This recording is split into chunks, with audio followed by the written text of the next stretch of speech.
ಸರ್ಕಾರದ ಪ್ರಭಾವಿ ಸಚಿವರಿಗೆ ಇದೀಗ ಸಂಕಷ್ಟ ಎದುರಾಗಿದೆ. ಒಂದು ವೇಳೆ ಅವರ ಮೇಲೆ ಇರುವಂತ ಆರೋಪ ಸಾಬೀತಾದ್ರೆ ಸರ್ಕಾರಕ್ಕೆ ಸಂಚಕಾರ ಬರೋದು ನಿಶ್ಚಿತ. ರಾಜಕಾರಣಿಗಳಲ್ಲಿ ಭಯವನ್ನ ಹುಟ್ಟಿಸಿದೆ ಐಟಿ ಇಲಾಖೆ. ಹಾಗಾದ್ರೆ ಯಾರ ಸಚಿವ? ದೋಸ್ತಿ ಸರ್ಕಾರದ ಪ್ರಭಾವಿ ಸಚಿವರು ಆತ ಸಚಿವ ಡಿಕೆ ಶಿವಕುಮಾರ್ಗೆ ಇದೀಗ ಐಟಿ ಸಂಕಷ್ಟ ಎದುರಾಗಿದೆ. ಶಿವಕುಮಾರ್ ಬೇನಾಮಿ ಆಸ್ತಿ ಪತ್ತೆಯನ್ನ ಹಚ್ಚಿದೆ ಐಟಿ ಇಲಾಖೆ. ಬೇನಾಮಿ ಆಸ್ತಿ ವಿಚಾರದಲ್ಲಿ ಹಲವರ ವಿಚಾರಣೆಯನ್ನ ಕೂಡ ಇದೀಗ ಐಟಿ ಇಲಾಖೆ ನಡೆಸ್ತಾ ಇದೆ. ಒಂದು ವೇಳೆ ಈ ಆರೋಪ ಏನಾದ್ರೂ ಸಾಬೀತಾದ್ರೆ ದೋಸ್ತಿ ಸರ್ಕಾರಕ್ಕೆ ಕಂಟಕ ನಿಶ್ಚಿತ. ಕಳೆದ ವಾರವಷ್ಟೇ ಡಿಕೆಶಿ ಹಾಗೇನೆ ಡಿಕೆಶಿ ತಾಯಿ ಗೌರಮ್ಮ ಅವರ ವಿಚಾರಣೆ ಆಗಿದೆ. ಕೋಟಿ ಕೋಟಿ ಮೌಲ್ಯದ ಬೇನಾಮಿ ಆಸ್ತಿ ಪತ್ತೆಯಾಗಿದೆ ಐಟಿ ಇಲಾಖೆಗೆ ಅನ್ನೋ ಮಾಹಿತಿ ಸಿಕ್ಕಿದೆ. ಒಂದು ವೇಳೆ ಏನಾದ್ರೂ ಈ ಆರೋಪ ಸಾಬೀತಾದ್ರೆ ಸರ್ಕಾರಕ್ಕೂ ಕಂಟಕ, ಜೊತೆಗೆ ಡಿಕೆಶಿಗೂ ಕೂಡ ಒಂದ್ ರೀತಿ ಢವ ಈಗಾಗಲೇ ಶುರುವಾಗಿದೆ ಐಟಿ ಸಂಕಷ್ಟದಿಂದ ಅನ್ನೋ ಮಾಹಿತಿ ಸಿಕ್ಕಿದೆ. ದೆಹಲಿಯಲ್ಲಿ ಇರುವಂತ ಐಟಿ ಟ್ರಿಬ್ಯುನಲ್ಗೆ ಶೀಘ್ರದಲ್ಲೇ ಐಟಿ ಇಲಾಖೆ ಎಲ್ಲಾ ದಾಖಲೆಗಳನ್ನ ಸಲ್ಲಿಕೆ ಮಾಡುತ್ತೆ ಅನ್ನೋ ಮಾಹಿತಿ ಕೂಡ ಸಿಕ್ಕಿದೆ. ಬೇನಾಮಿ ಆಸ್ತಿ ಬಗ್ಗೆ ಆಲ್ರೆಡಿ ಮಹತ್ವದ ದಾಖಲಾತಿಗಳು ಐಟಿ ಡಿಪಾರ್ಟ್ಮೆಂಟ್ಗೆ ಸಿಕ್ಕಿದೆ. ಎಲ್ಲಾ ದಾಖಲೆ ಸಮೇತ ಐಟಿ ಟ್ರಿಬ್ಯುನಲ್ಗೆ ಸಲ್ಲಿಕೆ ಆಗುತ್ತೆ. ದೆಹಲಿಯಲ್ಲಿರುವಂತ ಐಟಿ ಟ್ರಿಬ್ಯುನಲ್ಗೆ ಶೀಘ್ರದಲ್ಲೇ ಐಟಿ ಇಲಾಖೆ ಎಲ್ಲಾ ಮಹತ್ವದ ದಾಖಲಾತಿಗಳನ್ನ ಸಲ್ಲಿಕೆ ಮಾಡುತ್ತೆ. ಅದರಲ್ಲಿ ಪ್ರಮುಖವಾಗಿ ಬೇನಾಮಿ ಆಸ್ತಿ ಬಗ್ಗೆ ಒಂದಿಷ್ಟು ಮಹತ್ವದ ದಾಖಲೆಗಳನ್ನ ಪತ್ತೆ ಹಚ್ಚಿದೆ ಐಟಿ ಡಿಪಾರ್ಟ್ಮೆಂಟ್. ಅದನ್ನ ದೆಹಲಿಯಲ್ಲಿ ಇರುವಂತ ಐಟಿ ಟ್ರಿಬ್ಯುನಲ್ಗೆ ಶೀಘ್ರದಲ್ಲೇ ಸಲ್ಲಿಕೆ ಮಾಡುತ್ತೆ ಐಟಿ ಇಲಾಖೆ ಅನ್ನೋ ಮಾಹಿತಿ ಸಿಕ್ಕಿದೆ.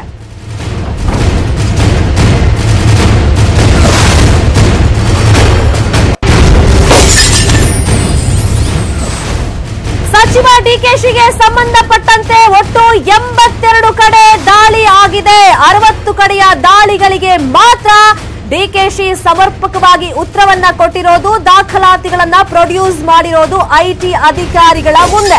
ಆದ್ರೆ ಉಳಿದದ್ದಕ್ಕೆ ಯಾವುದಕ್ಕೂ ಕೂಡ ದಾಖಲಾತಿಗಳನ್ನ ಅವರು ಇದುವರೆಗೂ ಪ್ರೊಡ್ಯೂಸ್ ಮಾಡಿಲ್ಲ. 82 ಕಡೆ ಒಟ್ಟು ರೇಡ್ ಆಗಿರೋದು, 60 ಕಡೆ ದಾಳಿಗಳಿಗೆ ಮಾತ್ರ ಸರಿಯಾಗಿ ಸಮರ್ಪಕವಾಗಿ ಉತ್ತರವನ್ನ, ದಾಖಲಾತಿಗಳನ್ನ ಡಿಕೆ ಶಿವಕುಮಾರ್ ಅವರು ಐಟಿ ಅಧಿಕಾರಿಗಳ ಮುಂದೆ ಪ್ರೊಡ್ಯೂಸ್ ಮಾಡಿದ್ದಾರೆ. ಹಾಗಾಗಿ ಉಳಿದದ್ದು ಬೇನಾಮಿ ಆಸ್ತಿ ಅನ್ನೋ ಒಂದು ನಿರ್ಧಾರಕ್ಕೆ ಇದೀಗ ಐಟಿ ಇಲಾಖೆ ಬಂದಿದೆ ಅಂತ ಹೇಳಲಾಗ್ತಿದೆ. ಅದಕ್ಕೆ ಸಂಬಂಧಪಟ್ಟಂತೆ ಮಹತ್ವದ ದಾಖಲೆಗಳನ್ನು ಕೂಡ ಈಗ ಐಟಿ ಅಧಿಕಾರಿಗಳು ಸಂಗ್ರಹ ಮಾಡಿಕೊಂಡಿದ್ದಾರೆ. ಉಳಿದ ದಾಖಲಾತಿಗಳಿಗೆ ರೇಡ್ ಆದಂತ ಟೈಮ್ ನಲ್ಲಿ ಅವರು ಸಮರ್ಪಕವಾಗಿ ಉತ್ತರವನ್ನ ಕೊಟ್ಟಿಲ್ಲ. 82 ಕಡೆ ರೇಡ್ ಆದ್ರೆ ಅದರಲ್ಲಿ ಕೇವಲ 60 ಕಡೆಯ ದಾಳಿಗಳಿಗೆ ಮಾತ್ರ ಸಚಿವ ಡಿಕೆ ಶಿವಕುಮಾರ್ ಅವರು ಸಮರ್ಪಕವಾಗಿ ಉತ್ತರವನ್ನ ಕೊಟ್ಟಿರೋದು, ದಾಖಲಾತಿಗಳನ್ನ ಐಟಿ ಅಧಿಕಾರಿಗಳ ಮುಂದೆ ಪ್ರೊಡ್ಯೂಸ್ ಮಾಡಿರೋದು.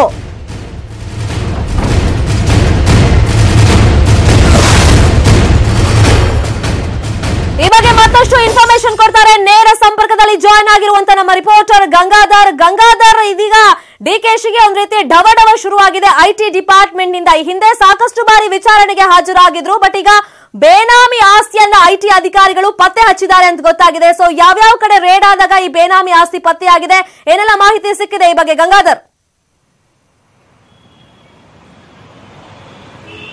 ಎಸ್ ಶರ್ಮಿತಾ, ಜಲಸಂಪನ್ಮೂಲ ಸಚಿವ ಡಿಕೆ ಶಿವಕುಮಾರ್ಗೆ ಮತ್ತೆ ಸಂಕಷ್ಟ ಶುರುವಾಗಿರುವಂತದ್ದು. ಅಂದ್ರೆ ಏನು, ಐಟಿ ಅಧಿಕಾರಿಗಳು ಡಿಕೆ ಶಿವಕುಮಾರ್ ಮತ್ತೆ ಅವರ ಸ್ನೇಹಿತರು ಮತ್ತೆ ಕುಟುಂಬಸ್ಥರ ಮೇಲೆ ಒಂದು ದಾಳಿ ನಡೆಸ ಸಂಬಂಧಪಟ್ಟಂತೆ ಕೆಲವು ದಾಖಲೆಗಳನ್ನ ಇವರು ವಶಪಡಿಸಿಕೊಂಡಿದ್ರು. ಆದ್ರೆ ಹಂತವಾಗಿ ವಿಚಾರಣೆಯನ್ನು ಐಟಿ ಅಧಿಕಾರಿಗಳು ನಡೆಸ್ತಾ ಇದ್ರು. ಕೆಲ ಪ್ರಕರಣಗಳಿಗೆ ಸಂಬಂಧಪಟ್ಟಂತೆ ಆರ್ಥಿಕ ಅಪರಾಧಗಳ ನ್ಯಾಯಾಲಯದಲ್ಲಿ ಅವರು ಜಾಮೀನನ್ನು ಸಹ ಪಡ್ಕೊಂಡಿದ್ರು. ಮತ್ತೆ ಈ ಐಟಿ ಅಧಿಕಾರಿಗಳು ವಿಚಾರಣೆ ಕೂಡ ನಡೆಸ್ತಾ ಇದ್ರು. ಆದ್ರೆ ಇತ್ತೀಚಿನ ವಿಚಾರಣೆ ನಡೆಸುವಂತಹ ಸಂದರ್ಭದಲ್ಲಿ ಮತ್ತೆ ದಾಖಲೆಗಳನ್ನ ಪರಿಶೀಲನೆ ಮಾಡುವ ಸಂದರ್ಭದಲ್ಲಿ ಒಂದು ಫೈಲು ಐಟಿ ಅಧಿಕಾರಿಗಳಿಗೆ ಸಿಕ್ಕಿದೆ. ಆದ್ರೆ ಆ ಫೈಲ್ ನಲ್ಲಿ ಬೇನಾಮಿ ಆಸ್ತಿ 100 ಕೋಟಿ ಬೆಲೆ ಬಾಳುವಂತಹ ಬೇನಾಮಿ ಆಸ್ತಿ ಈಗ ಪತ್ತೆ ಆಗಿರುವಂತದ್ದು. ಆದ್ರೆ ಇದಕ್ಕೆ ಸಂಬಂಧಪಟ್ಟಂತೆ ಕಳೆದ 2 ದಿನಗಳ ಹಿಂದೆ ಡಿಕೆ ಶಿವಕುಮಾರ್ ಮತ್ತು ಅವರ ತಾಯಿಯನ್ನ ಐಟಿ ಅಧಿಕಾರಿಗಳು ವಿಚಾರಣೆ ಕೂಡ ನಡೆಸಿದ್ರು. ಆದ್ರೆ ಈ ಒಂದು ಆ ಬೇನಾಮಿ ಆಸ್ತಿ ಪತ್ತೆ ಆಗಿರುವಂತದ್ದು ಅಂದ್ರೆ ಕನಕಪುರ ಅವರ ಅಲ್ಲಿ ಒಂದು ರೇಡ್ ಮಾಡಿದ ಸಂದರ್ಭದಲ್ಲಿ ಆ ಕಚೇರಿ ಮತ್ತು ಮನೆಯಲ್ಲಿ ಈ ಒಂದು ದಾಖಲೆ ಸಿಕ್ಕಿದೆ ಅಂತ ಹೇಳಲಾಗ್ತಾ ಇರುವಂತದ್ದು. ಆದ್ರೆ ಆ ಬೇನಾಮಿ ಆಸ್ತಿಯಲ್ಲಿ ಅವರ ತಾಯಿ ಕೂಡ ಗೌರಮ್ಮನ ಹೆಸರು ಕೂಡ ಉಲ್ಲೇಖ ಆಗಿರುವಂತದ್ದು. ಹೀಗಾಗಿ ಈಗ ಐಟಿ ಅಧಿಕಾರಿಗಳು ಹೆಚ್ಚಿನ ವಿಚಾರಣೆ ನಡೆಸ್ತಾ ಇದ್ದಾರೆ. ಅವರ ತಾಯಿಗೆ ಯಾವುದರಿಂದ ಆದಾಯ ಬರ್ತಾ ಇಲ್ಲ, ಆದ್ರೆ ಇಷ್ಟೊಂದು ಪ್ರಮಾಣದಲ್ಲಿ 100 ಕೋಟಿಯ ಬೇನಾಮಿ ಆಸ್ತಿ ಹೇಗೆ ಸಿಕ್ತು ಅನ್ನೋದ್ರ ಬಗ್ಗೆ ಈಗ ಐಟಿ ಅಧಿಕಾರಿಗಳು ಒಂದು ದಾಖಲಾತಿಗಳನ್ನ ಮತ್ತೆ ಅದರ ಮಾಹಿತಿಗಳನ್ನ ಕ್ರೋಢೀಕರಿಸ್ತಾ ಇರುವುದು ಮತ್ತೆ ಇನ್ನಷ್ಟು ಈ ಒಂದು ಈಗ ಏನು ಬೇನಾಮಿ ಆಸ್ತಿಯ ಪ್ರಮಾಣ ಏನಿದೆ ಅದರ ದೊಡ್ಡ ಪ್ರಮಾಣದಲ್ಲಿ ಆಗುವಂತಹ ಸಾಧ್ಯತೆ ಕೂಡ ಇರುವಂತದ್ದು. ಈಗಾಗಲೇ ಈ ದಾಖಲಾತಿಗಳನ್ನ ಏನು ವಿಚಾರಣೆ ಕೂಡ ಅವರ ಒಂದು ಸ್ಪಷ್ಟೀಕರಣವನ್ನು ತೆಗೆದುಕೊಂಡಿದ್ದಾರೆ. ಮತ್ತೊಂದು ಕಡೆ ಇನ್ನೂ ಕೂಡ ವಿಚಾರಣೆ ನಡೆಸ್ತಾ ಇರುವಂತದ್ದು ಮತ್ತೆ ಅವರ ಸ್ನೇಹಿತರನ್ನು ಕೂಡ ಇನ್ನಷ್ಟು ವಿಚಾರಣೆ ನಡೆಸಬೇಕು ಹಂತದಲ್ಲಿರುವಂತದ್ದು. ಮತ್ತೆ ಈ ಒಂದು ಸಂಬಂಧಪಟ್ಟಂತೆ ದಾಖಲೆಗಳನ್ನ ಕ್ರೋಢೀಕರಿಸಿ ಈಗ ದೆಹಲಿಯ ಟ್ರಿಬ್ಯುನಲ್ಗೆ ಈಗ ವರದಿಯನ್ನು ಅಲ್ಲಿ ಇಂದಿನ ರಿಪೋರ್ಟ್ ಅನ್ನ ಕೊಡೋಕೆ ಐಟಿ ಅಧಿಕಾರಿಗಳು ಈಗ ಸಿದ್ಧತೆಯನ್ನು ನಡೆಸಿರುವಂತದ್ದು. ಮತ್ತೊಂದು ಕಡೆ ಡಿ ಕೆ ಶಿವಕುಮಾರ್ 82 ಕಡೆ ರೇಡ್ ಆಗಿತ್ತು, ಅದರಲ್ಲಿ ಕೇವಲ 60 ಕಡೆ ಸಂಬಂಧಪಟ್ಟಂತೆ ಈಗ ಹೇಳಿಕೆಯನ್ನ ಕೊಟ್ಟಿದ್ದಾರೆ. ಮಿಕ್ಕಿದ ಕಡೆ ರೇಡ್ಗೆ ಸಂಬಂಧಪಟ್ಟಂತೆ ಡಿ ಕೆ ಶಿವಕುಮಾರ್ ಒಂದು ಆನ್ಸರ್ ಅನ್ನ ಮಾಡಬೇಕಾಗಿದೆ. ಒಂದು ವೇಳೆ ಈ ಒಂದು ಆರೋಪ ಸಾಬೀತಾದ್ರೆ ಮತ್ತೆ ಡಿ ಕೆ ಶಿವಕುಮಾರ್ಗೆ ಚುನಾವಣೆ ಹೊತ್ತಲ್ಲೇ ಒಂದು ಸಂಕಷ್ಟ ಎದುರಾಗುವುದು ನಿಶ್ಚಿತ ಇರುವಂತದ್ದು. ಮತ್ತೊಂದು ಕಡೆ ಈಗಾಗಲೇ ಐಟಿ ಅಧಿಕಾರಿಗಳು ಈ ಬೇನಾಮಿ ಆಸ್ತಿಗೆ ಸಂಬಂಧಪಟ್ಟಂತೆ ಇನ್ನಷ್ಟು ದಾಖಲೆಗಳನ್ನ ಸಂಗ್ರಹ ಮಾಡಕ್ಕೆ ಮುಂದಾಗಿರುವಂತದ್ದು. Sharmita, Gangadhar, at the same time ಈಗ ಎಲ್ಲರ ವಿಚಾರಣೆ ನಡೆದಿದ್ಯಾ ಈ ಬೇನಾಮಿ ಆಸ್ತಿಗೆ ಸಂಬಂಧಪಟ್ಟಂತೆ? ಅವರ ಸ್ನೇಹಿತರಾಗಿರ್ಬೋದು, ನೆಂಟರಿಷ್ಟರಾಗಿರ್ಬೋದು, ಅವರ ತಾಯಿ ಕೂಡ ಖುದ್ದಾಗಿ ವಿಚಾರಣೆಗೆ ಹಾಜರಾಗಿದ್ರು. ಈಗ ಎಲ್ಲರ ವಿಚಾರಣೆ ಹಾಗಾದ್ರೆ ಆಗಿದ್ಯಾ? ಸದ್ಯ ಶರ್ಮಿತಾ ಈಗಾಗಲೇ ಈ ಒಂದು ಪ್ರಕರಣಕ್ಕೆ ಸಂಬಂಧಪಟ್ಟಂತೆ ಹಂತವಾಗಿ ವಿಚಾರಣೆ ನಡೆಸ್ತಾ ಇರುವಂತದ್ದು. ಆದ್ರೆ ಇತ್ತೀಚೆಗೆ ಏನು ಈ ಒಂದು ಡಿ ಕೆ ಶಿವಕುಮಾರ್ ಅವರ ಐಟಿ ರೇಡ್ ಸಂಬಂಧಪಟ್ಟಂತೆ ಕೆಲ ದಾಖಲೆಗಳೇನಿದ್ದು ಆ ದಾಖಲೆಗಳನ್ನ ಪರಿಶೀಲನೆ ನಡೆಸುವ ಸಂದರ್ಭದಲ್ಲಿ ಒಂದು ಫೈಲ್ ಐಟಿ ಅಧಿಕಾರಿಗಳಿಗೆ ಸಿಕ್ಕಿತ್ತು. ಆ ಫೈಲ್ ನಲ್ಲಿ ತಾಯಿಯ ಗೌರಮ್ಮನ ಹೆಸರು ಇತ್ತು ಮತ್ತೆ ಅವರ ಹೆಸರಲ್ಲಿ ಬೇನಾಮಿ ಆಸ್ತಿ ಮತ್ತೆ ಸ್ನೇಹಿತರ ಹೆಸರಲ್ಲಿ ಒಂದು ಬೇನಾಮಿ ಆಸ್ತಿ ಕಂಡು ಬಂದಿತ್ತು. ಈ ನೆಲೆಯಲ್ಲಿ ಖುದ್ದಾಗಿ 2 ದಿನಗಳ ಹಿಂದೆ ವಿಚಾರಣೆಗೆ ಬರಬೇಕು ಅಂತ ಐಟಿ ಅಧಿಕಾರಿಗಳು ಸ್ವತಃ ಕನಕಪುರದ ಮನೆಯಲ್ಲಿರುವಂತಹ ಅವರ ಮನೆಗೆ ಗೌರಮ್ಮನವರಿರುವಂತಹ ಮನೆಗೆ ನೋಟಿಸ್ ಅನ್ನ ಅಂಟಿಸಿ ಬಂದಿದ್ರು. ಈ ಮತ್ತೆ ಡಿ ಕೆ ಶಿವಕುಮಾರ್ಗೂ ಸಹ ನೀವು ಸಹ ವಿಚಾರಣೆಗೆ ಬರಬೇಕು ಅಂತ ಹೇಳಿದ್ರು. ಈ ನೆಲೆಯಲ್ಲಿ ಗೌರಮ್ಮ ಮತ್ತು ಅವರ ಏನು ಡಿ ಕೆ ಶಿವಕುಮಾರ್ ಇಬ್ಬರು ಸಹ ವಿಚಾರಣೆಗೆ ಹಾಜರಾಗಿದ್ರು. ಆದ್ರೆ ಈ ಒಂದು ಬೇನಾಮಿ ಆಸ್ತಿಗೆ ಸಂಬಂಧಪಟ್ಟಂತೆ ಕೆಲ ದಾಖಲೆಗಳನ್ನ ಸ್ಪಷ್ಟೀಕರಣ ಮಾಡಿ ತೆಗೆದುಕೊಂಡಿದ್ದಾರೆ. ಮತ್ತೊಂದು ಈ ಒಂದು ಬೇನಾಮಿ ಆಸ್ತಿ ಇನ್ನಷ್ಟು ಅಂದ್ರೆ ಇನ್ನು ವಿಚಾರಣೆ ಹಂತದಲ್ಲಿರುವಂತದ್ದು, ಇನ್ನು ವಿಚಾರಣೆ ನಡೆಸ್ತಾ ಇದ್ದಾರೆ. ಈ ದಾಖಲೆಗಳನ್ನ ಕ್ರೋಢೀಕರಿಸಿ ಮತ್ತೆ ಇನ್ನು ದೆಹಲಿಯ ಟ್ರಿಬ್ಯುನಲ್ಗೆ ಸಲ್ಲಿಸೋಕೋಸ್ಕರ ಈಗ ಐಟಿ ಅಧಿಕಾರಿಗಳು ಸಿದ್ಧತೆ ನಡೆಸಿದ್ದಾರೆ. ಮತ್ತೊಂದು ವಿಚಾರಣೆ ಇನ್ನು ಮುಗಿದಿಲ್ಲ. ಮತ್ತೆ ಅವರ ಸ್ನೇಹಿತರು ಏನಿದ್ದಾರೆ ಅವರ ಸ್ನೇಹಿತರು ಕೂಡ ಮುಂದಿನ ಹಂತದಲ್ಲಿ ವಿಚಾರಣೆ ನಡೆಸುವಂತಹ ಸಾಧ್ಯತೆಗಳಿರುವಂತದ್ದು.